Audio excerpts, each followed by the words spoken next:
Hello everybody, welcome to yet another video. So today we're having a look, doing a primer video, and we're using the new, I say new, the tip set is actually new, but it's the ANI R160 or the ANI compact as it's called.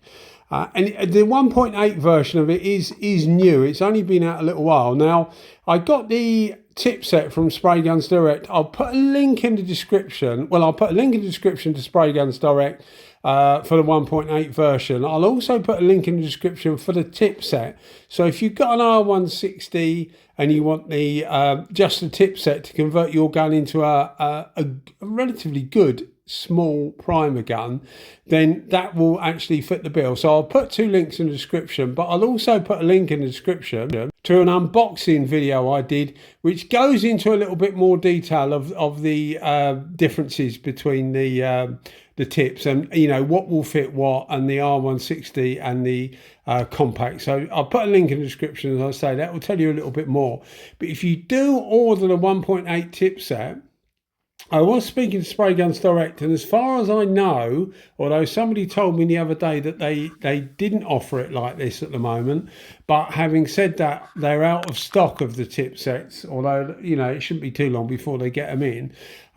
They got the initial lot in, of which I got one. I bought one of them, and I think, to be fair, I've been after a small minigun for ages, you know, a small minigun that could spray thicker material that was good, a relatively good price.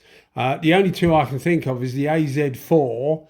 They do a 1.8, that's the Iwata, although it's a physically bigger gun and it's more expensive.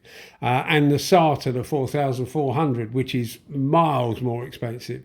So yeah, it's good to have a small minigun that has got a, you know, comes with a bigger size tip. So as far as I know, they've actually sold out of them, but it shouldn't take them too long to get them in. But what I was going to say is that if you order the 1.8 tip set, and as I say, I'll put a link in the description, it's actually cheaper than the other tip sets, but there's a reason for that, and it does go into it in the unboxing video. But the reason for that is you will get a needle, you will get the tip or nozzle, whatever you want to call it, and you will also get the center of the cap. So you won't get the black bezel around the outside of the cap that does it up. So you'll have to remove the small little clip and swap the centers over if that's what you want to do. As far as I know, they're also going to offer that outside bezel as a separate part, so that you can actually make it hot compatible, in that you don't have to take anything apart to swap it over. You just, you know, remove the nozzle from the gun and the cap and just put your different cap on top. So as far as I know, it's two different combinations they're offering, but I'll put a link in the description so that you can find it if you so wish. So as I was saying, primer video, we're using a U-POL 2025 primer. Now, that's quite an old school primer. You know, a lot of people say, oh, it's not a particularly good product. I use it and I get along with it absolutely fine.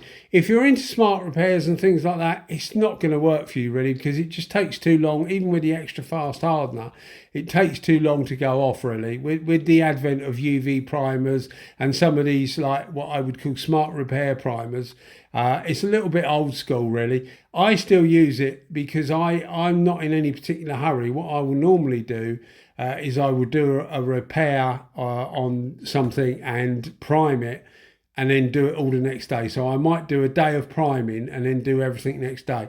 Most of my stuff is bike stuff, so it's smaller stuff, and it's quite easy to do it like that. I do some stuff, you know, on the drive or on people's drives and things like that. I still use this then, but I just take my time over it. I'm not in any particular hurry, and I use a heat gun and some lamps to try and speed it along. But it's not particularly fast.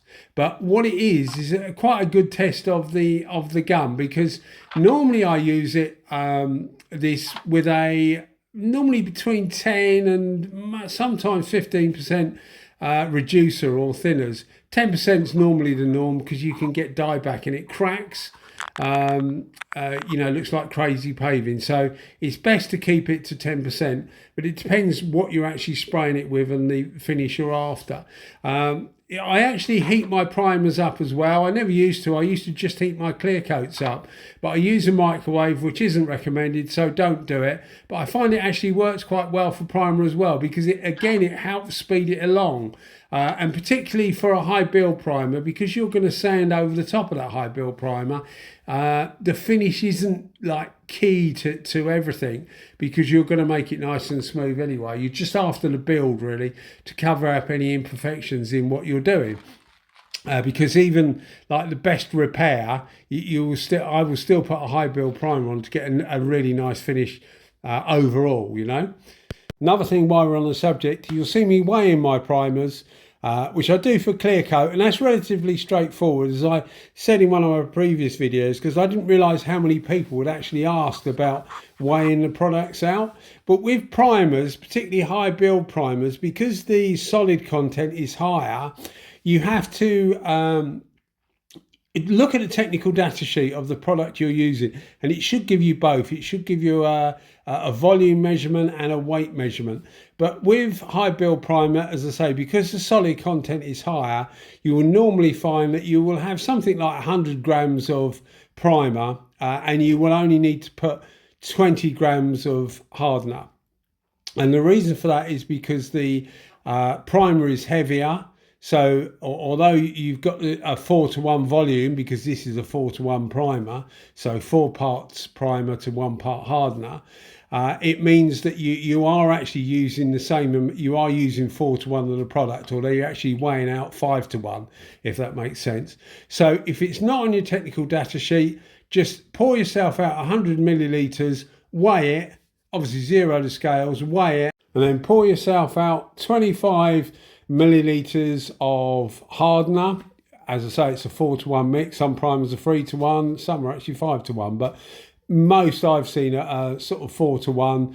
Weigh it and just see how much 25 millilitres weigh. And it would normally weigh less than a fourth of 100 millilitres of primer. So that's how you get your weight, and just make a note of it. And you only have to do that each time you change your product, you know, and if you're using the same primer all the time, you don't have to worry about weighing it again, because you know what it is within reason anyway. And primers, clear coats, and mixing of base coats with reducer. So most paint systems of a neat mix, what I would call a neat mix, require reducing, and it's normally 1-to-1, so 1 part paint to 1 part thinners. So you can guess that. You can just do half and half on the scales, and it'll be about right. It doesn't really matter. The only thing that really matters is when you're mixing a colour. If you're mixing a colour from a scheme, then the weights are really important, because otherwise it gets the colour out. So it's not as technical as it might seem. It really is quite straightforward. So going on to the ANI, which we're about to use. This thing the R160, when it came out, came with a 0.5 tip. You could get a 0.8, 1.0 or a 1.2. That's what you can actually get. And then they came out with the compact, which is a 1.3 and a 1.4 version of it. So it's the same gun, it just had these 2 extra tip sizes, which really opened it up a bit, because it allowed you, it speeded the gun up a bit, it gave it an even bigger fan, and for a small mini gun it's actually got quite a big fan, so it speeded it up a fair bit, because you're obviously putting more material through, and it just opened it up to a bigger audience. Now with the 1.8, it's opened it up to a big audience again, and it makes it an ideal all-round gun, because the tip sets, although they're not cheap, they're not expensive either. So you can actually, especially the fact that they've done away with the bezel in the kit, it's not particularly expensive to get yourself like a good mini primer gun.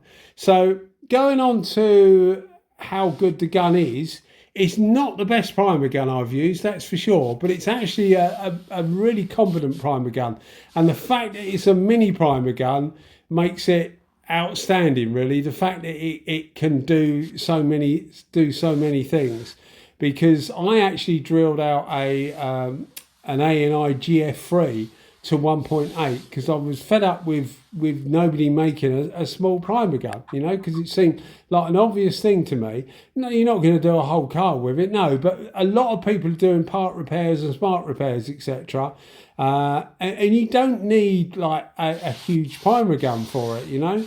So I deliberately, as I was saying about the mixing, I deliberately kept this a neat mix. So it's literally a 4-to-1 mix. There's no thinners or anything in the prime that I made up. So it's actually quite thick, but I thought it would be a good test of the gun because, as I said before, I normally reduce it by about 10% just to allow it to flow better, you know, because it seems to be quite difficult to spray. Ideally, it needs, I think on the technical data sheet, it says 1.8 to 2.1 tip. And I've got an ANI F160, which is 1.9. That's a full-size gun, though. And that sprays it really nice. So it's just that little bit bigger tip. But, yeah, 1.8 is good for most things.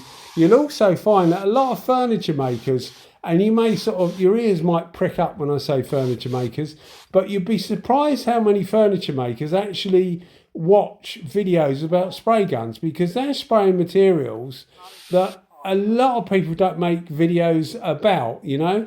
And I mean, I've never sprayed, well, I have actually, but not very often do I. I wouldn't for 1 minute claim to be an expert on spraying furniture, but most of their material seems to require bigger tips. So a 1.8 to a furniture maker would actually be ideal because the material is thicker, the pattern tends to be smaller. So although what I was saying about having a 1.2 and then going 1.3 and 1.4 gives you a bit of pattern, because you're thickening up the material, it tends to tighten the pattern up. So when you're doing furniture, apart from sort of tabletops and things like that, a lot of it is more intricate. So it would actually lend itself quite nice to have a relatively inexpensive gun. The only other gun that I can think of is, as I said before, the AZ4 in 1.8.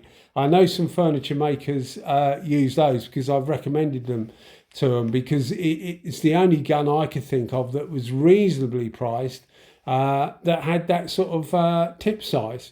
So when I was using the R160, the first pass I did it at 2.5 bar. This is one of the first times I'd used it for primer. It needed a little bit more. It's often the case. I use this, or I use the compact when it's got a 1.2 or 1.3 tip on it, something like that. For base coat, I use it around about 2.5, maybe 2.8, depending on whether it's waterborne or solvent. Normally waterborne's a little bit higher. So, you know, 2.8 for waterborne, 2.5 for solvent, but it would depend on the system as well. But I found at 2.5 bar, for me, it was a little bit grainy. As I said, it doesn't really, you know, peely, but it doesn't really matter because you're going to sand it anyway. But I figure the smoother you put it on, the less work it actually gives you. And I ended up using it on the third pass at 3.5 bar, which for the way I was using it was right. And by the way I was using it, I mean with unthinned material in it. Yeah, you know you're not going to get any dye back. Well, you shouldn't get any dye back because you haven't added any thinners at all. So I would think, and have since found, that if I'm spraying this in the normal way I spray it, so with 10% reducer, about 2.8, 2.9 bar, so what's that, about 32, 34 PSI, is absolutely fine. It works fine, gives you a good finish.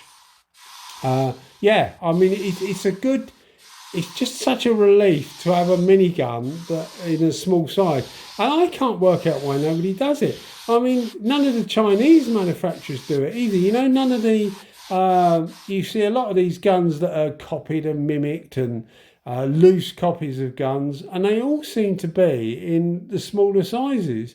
And I think there really is the fact that they sold, I don't know how many tip sets they got in, but the fact that they sold them all out straight away means that there's obviously quite a market for a 1.8 minigun. Another thing I'll say why I'm doing a primer video, because I don't often do primer videos. I think, as I said at the start, they tend not to get loads of views and people aren't as interested, although you should be, because it's actually the foundations of what you're doing. But I tend to do my priming over a maximum of 320 grit on a DA, and normally these days even 240 grit. And I just think it gives a better key to the primer, because it really does. Doing various decals and things like that, you really do notice the fact that if you do too fine a grit as your base grit, the paint just doesn't adhere very well. And to my liking, it works just as well with primer. The fact that the coarser you do it, the more that primer will grip. And you know, you're going to sand over it afterwards anyway, aren't you? So you're going to get a nice smooth finish to put your base coat and your clear coat on, or whatever you're doing, direct gloss or whatever. You're going to get a nice smooth surface, if that is what you want. Again, don't go too mad though with sanding the primer. Someone was sent me some photos the other day, and they'd primed a bumper, and where they'd been moving it just to get it into position that they wanted to, they'd sprayed base coat over it, and then they couldn't do it all at once basically, so they wanted to move it somewhere else to put the clear coat on it. And where it had been flexing slightly, the base coat was coming away from the primer, the prime surface. And immediately I thought, well, it's not keyed properly, you know, it just hasn't keyed. So I said to the guy, what size grit did you use on the primer, you know, before you put your base coat on? And he said it was 2000 grit, which is, you know, I mean, you can, it's absolutely pointless trying to get a super flat finish when the stuff's not going to even adhere to it, you know. So for base coat, I normally use on the primer 400, maybe 500 maximum. And as I said before, if I'm putting primer over some work, I'll normally do that a maximum of 320, but these days I often use 240. Seems a bit coarse, but it actually gives a really good key for the primer. So the jobs just last longer, you know, it just works really well. So going back to the ANI, I was really impressed with it, and I'm just really glad to see that there's a little primer gun finally. As I said, it's not the best primer gun in the world. It's I wouldn't expect it to be really, but it's very competent, and for the price it is, especially if you've already got an R160 or a compact. It's a really good addition, because if you get this in a kit with say a 1.8 and a 1.3 or a 1.2, depending what you want to do, you'd be set up really fine. But do make sure you clean the gun properly after you've been using it for a primer, because I don't like I don't mind mixing a base coat gun with a clear coat gun, because I look after them and I clean them out properly.